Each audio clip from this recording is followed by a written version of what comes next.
You don't expect people to die in a flood. Oh my God! This is so big. The water is so intense.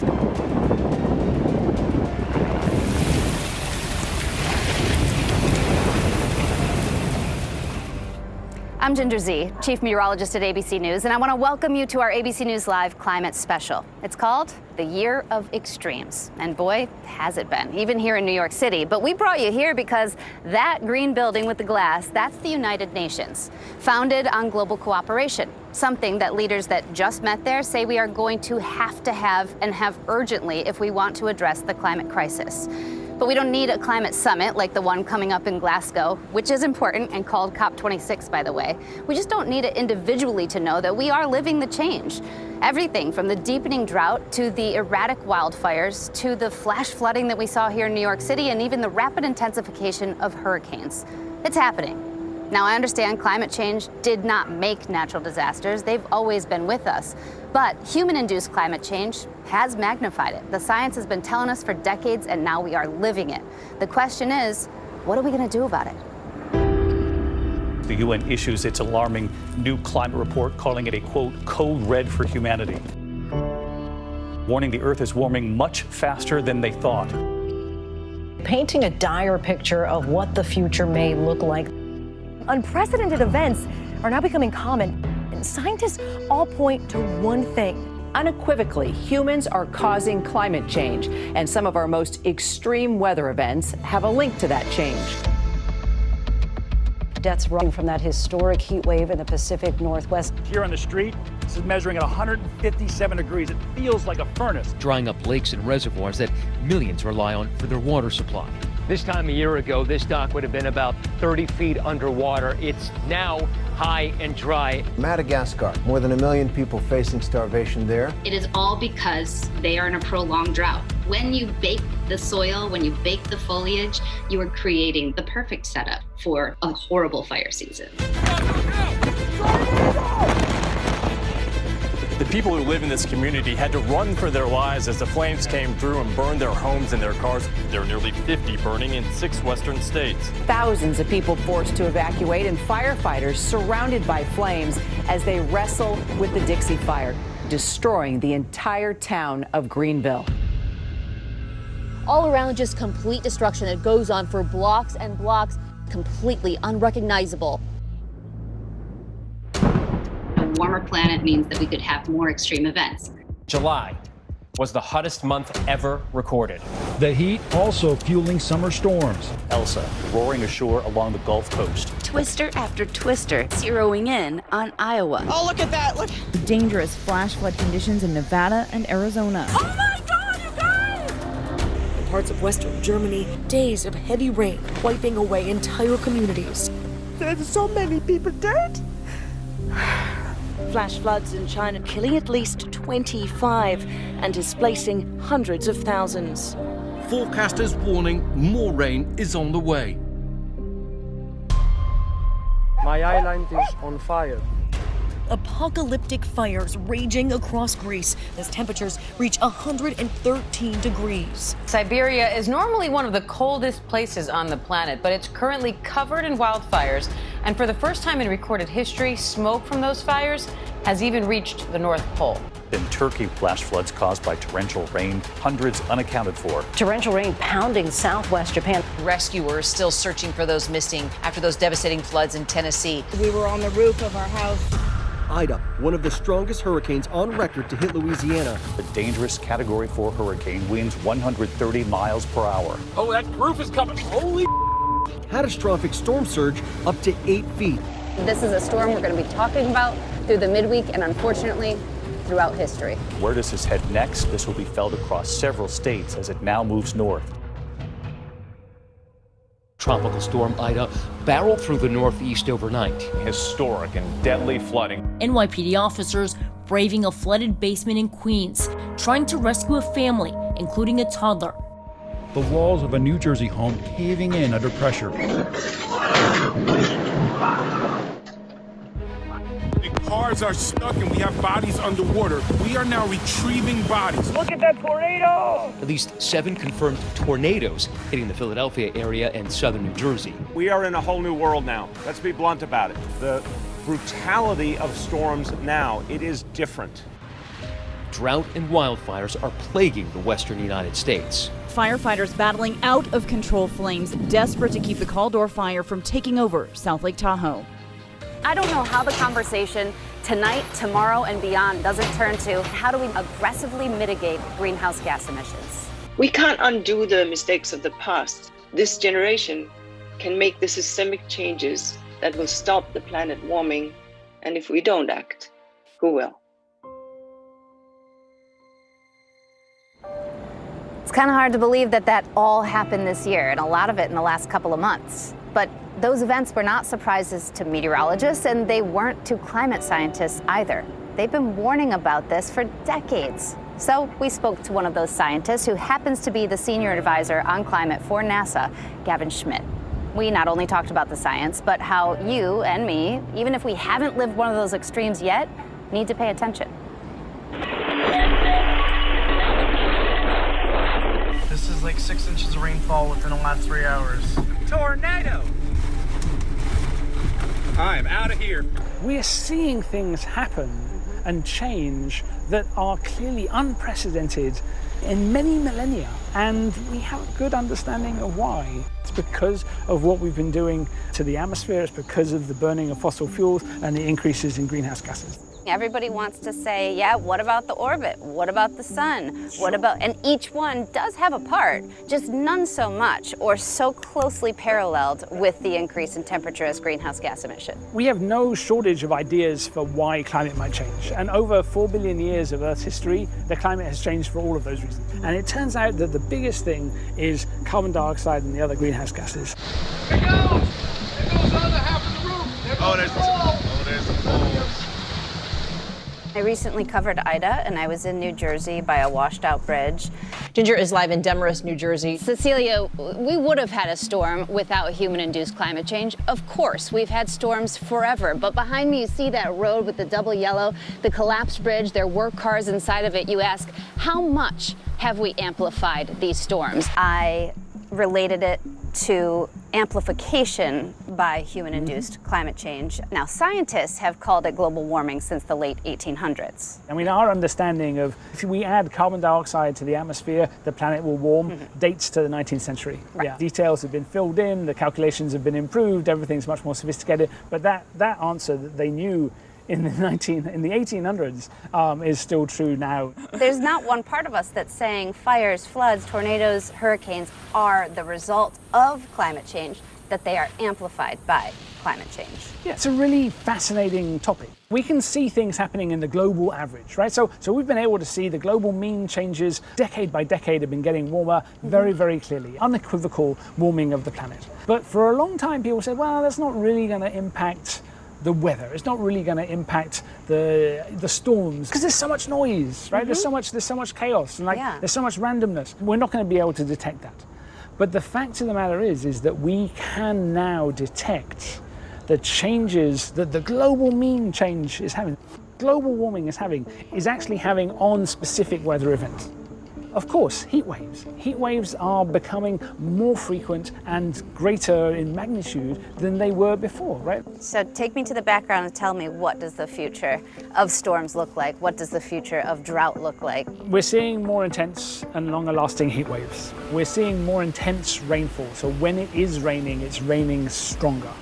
We're seeing more category 3, 4, 5 hurricanes in the Atlantic. That seems to be driven by the overall warming of the main development region, the tropical Atlantic. We're seeing that when there is drought, the droughts are more intense because there's more of an evaporative demand. So the soil is drying out faster given the same amount of rainfall change. How do we make people care that don't have a sea level rising, how does this connect to people?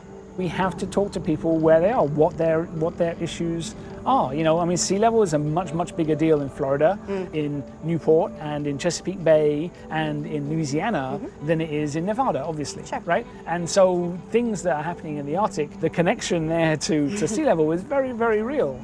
You don't need to play games to explain that what happens a long, long way away is making a difference right here and now. Gavin and I also spoke about the Arctic, warming at 3 times the rate than anywhere else on the planet. And I know you've probably abstractly heard about melting glaciers and then sea level rise, but maybe you don't know what it means to you. Well, James Longman went to the Arctic Circle, to Greenland, to help us understand. On top of that, the other thing that always comes up is China. So they make double the greenhouse gas emissions than we do in the US. We got to talk to somebody who has their ear, the climate czar for the White House, John Kerry.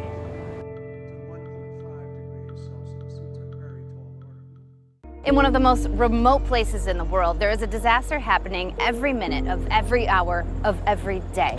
Now, our James Longman went all the way to Greenland, to the Arctic Circle, to show us this silent catastrophe.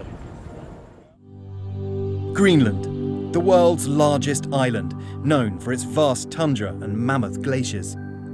But this beautiful Arctic desert is retreating. I'm standing right in front of the Russell Glacier here in Greenland, part of Greenland's melting ice sheet. And really what happens here is at the heart of the climate crisis.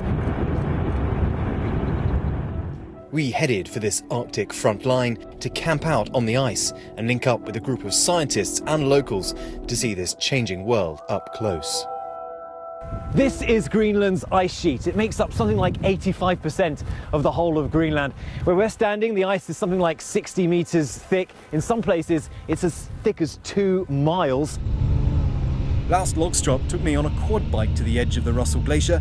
Life here is rugged, to say the least. He spent 20 years watching things change. I'm a dog sledge owner, have my own dog sledge. When I was driving dog sledge here 20 years ago, it was for 7 months. Now it's only for 5 months because the season is getting lower, the summer is getting warmer, but also more rain is coming down and a lot of things are changing. So you've lost 2 months of snow in 20 years? Yes.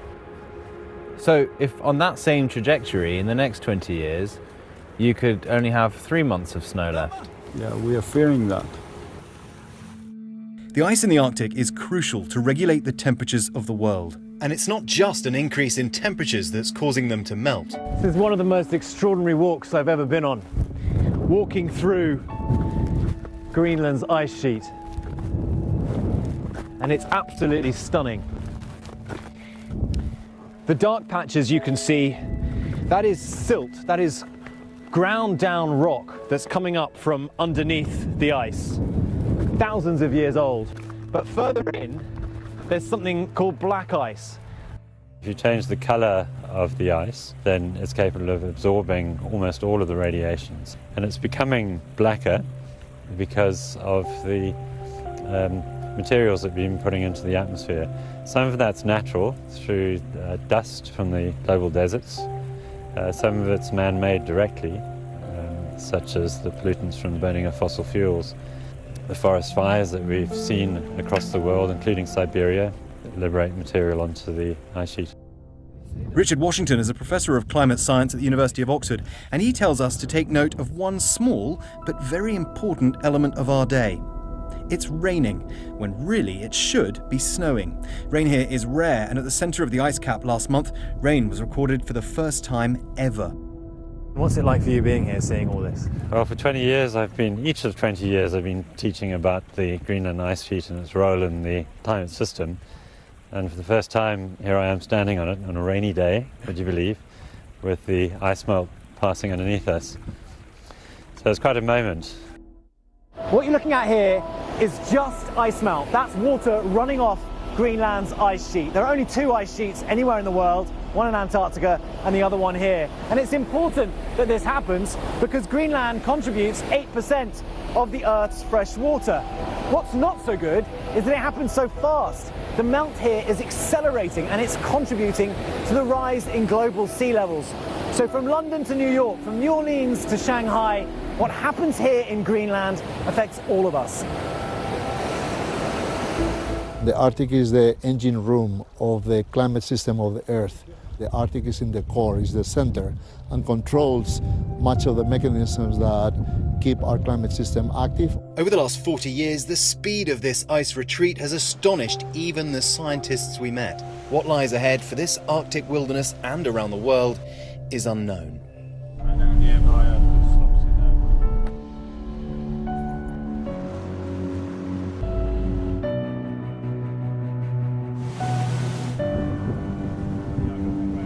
There we go, the research begins.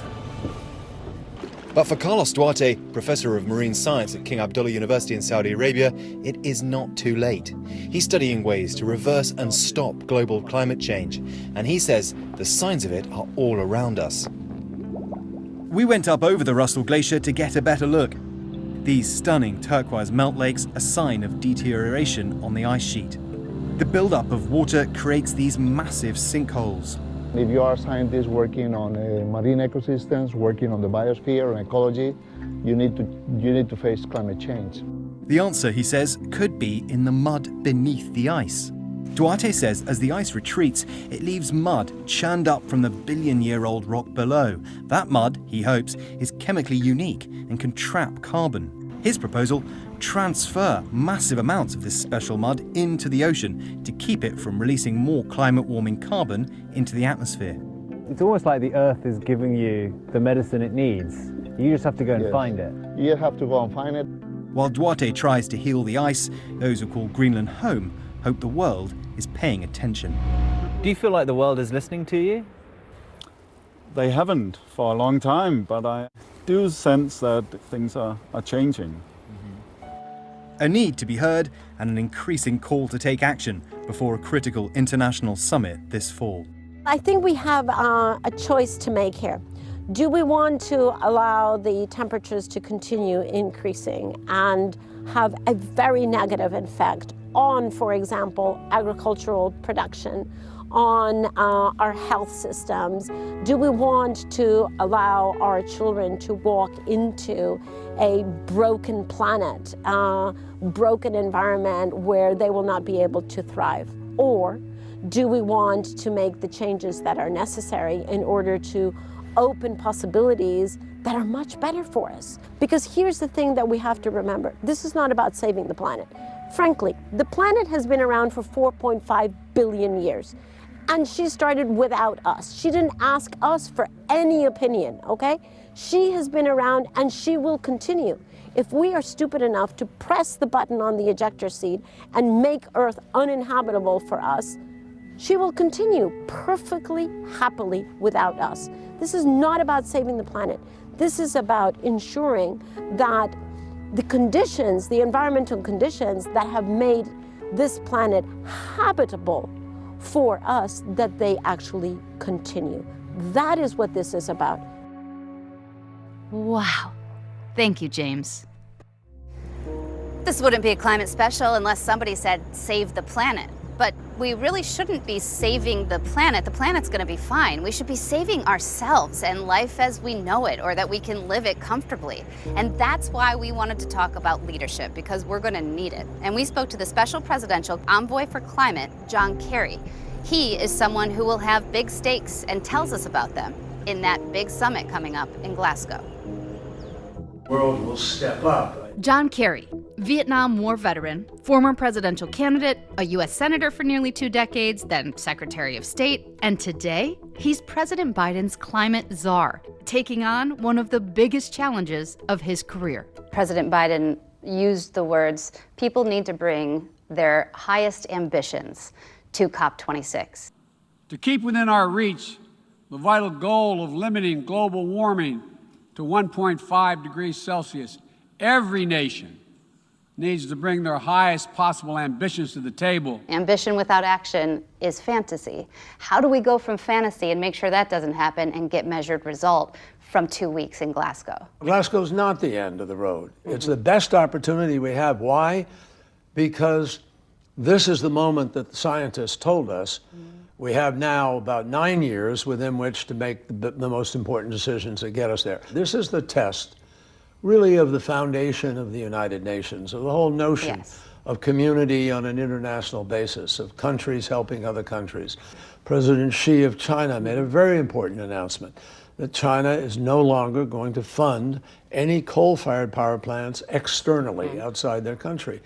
That sends a terrific message. Sure. And President Xi is to be congratulated for stepping up now. I hope China will do more. Well, that's what, when I saw that announcement, you know, not investing abroad and helping develop green energy in other countries that are developing is wonderful. But how does that weigh out with dozens of new coal-fired power plants within China? Well, they're still looking at that. I know they're trying to examine what their peak level will be for emissions. They feel like they didn't have other alternatives, and they therefore grew the coal while they had to grow their economy.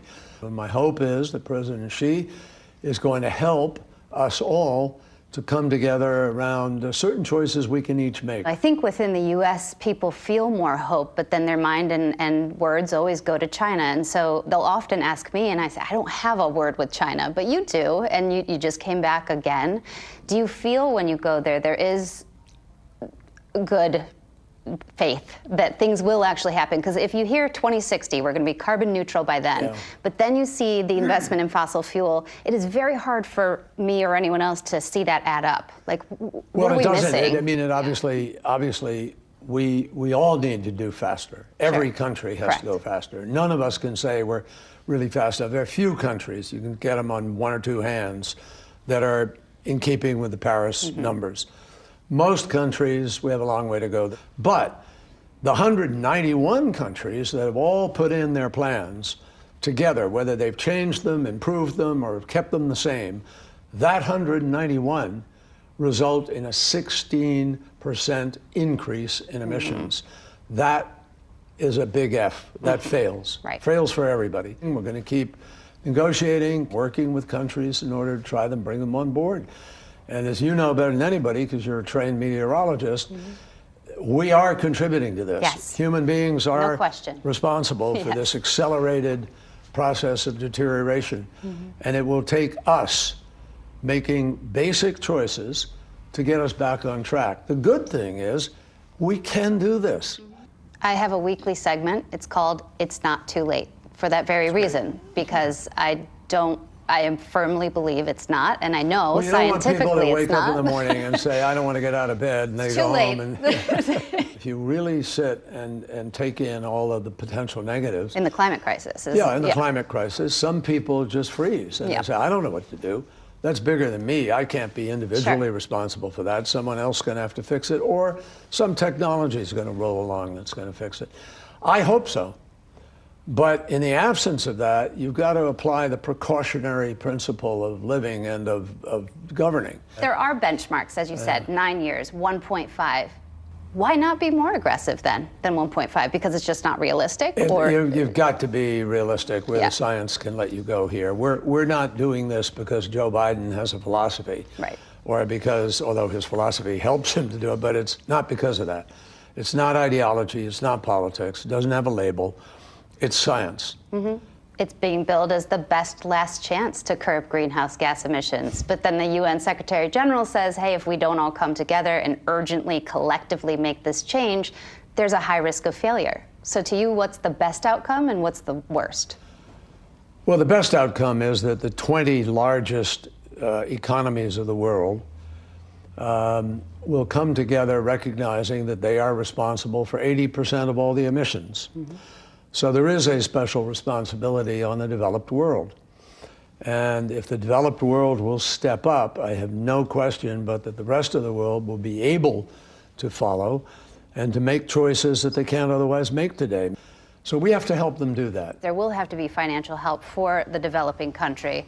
That's the part that really hasn't been followed through from Paris, is the money hasn't showed up. President Biden took a huge step towards that by committing to double the amount that already had been doubled in order to show good faith to help leverage the production of the 100 billion from the whole world that needs to be made available to countries to make this happen. Going back to those UN numbers with the 2.7 degrees expected by the end of the century, I think Greta Thunberg says, this is what betrayal looks like. Whatever our so-called leaders are doing, they're doing it wrong.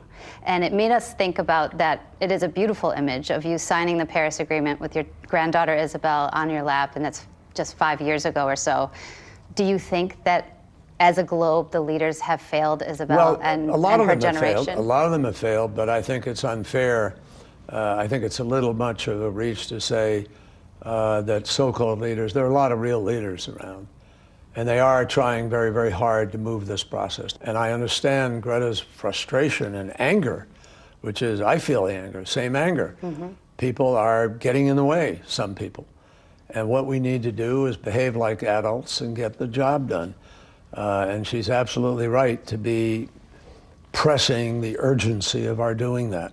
But there are leaders out there trying to get some things done, just too slowly in some cases, and we've got to speed it up. I'm looking forward to COP. I hope I get to be there for part of it. Well, I hope you're there, and we look forward to seeing you. You as well. Thank you.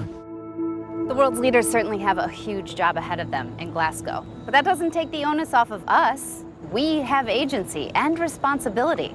So what can we do to help? Well, we can vote for those leaders. We can vote with our dollar and just change things. Everything from our fashion to what we're eating to what we're driving. There are alternatives out there, and they're not sacrifices. In a lot of cases, they're upgrades. We just need to find equity in these alternatives. And once we do that, it really isn't too late.